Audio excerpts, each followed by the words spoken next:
Hope lives always.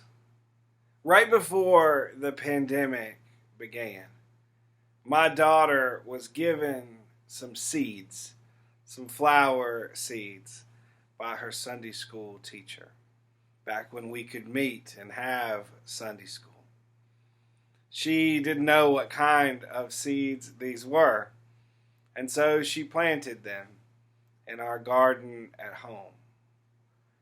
Now, I didn't believe that these flowers were going to grow, but my daughter knew they would. This was beyond an expectation, it was a reality that was going to happen.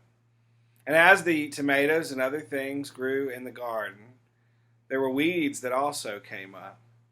And every time I went to pull the weeds, or my wife went to pull the weeds near the spot where she planted those flowers, she said, "Don't pull these. Those aren't weeds, Dad.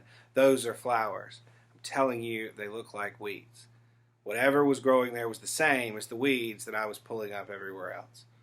But to humor my daughter and her holding on to this hope that that was flowers, her knowledge that that was flowers, I didn't. I didn't weed that. Eventually, that spot became sort of a weed bed. At least that's what it looked like to me. And the tomatoes came, and other vegetables came or didn't come.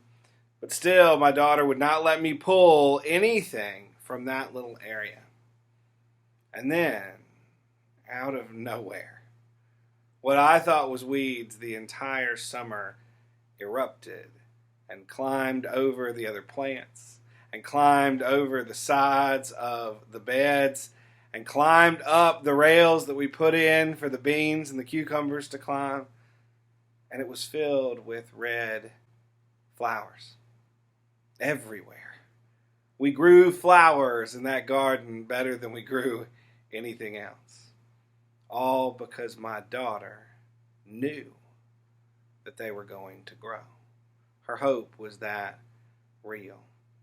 And if that wasn't enough to illustrate hope in the midst of our expectations, somebody from the church dropped by the house, not knowing about the flowers. They found a sign, and they thought of me, this little metal sign, and they wanted to give it to me. And what does this sign say? It says, "Where flowers grow, hope lives." May this be a reminder to you that hope lives, even now among the weeds.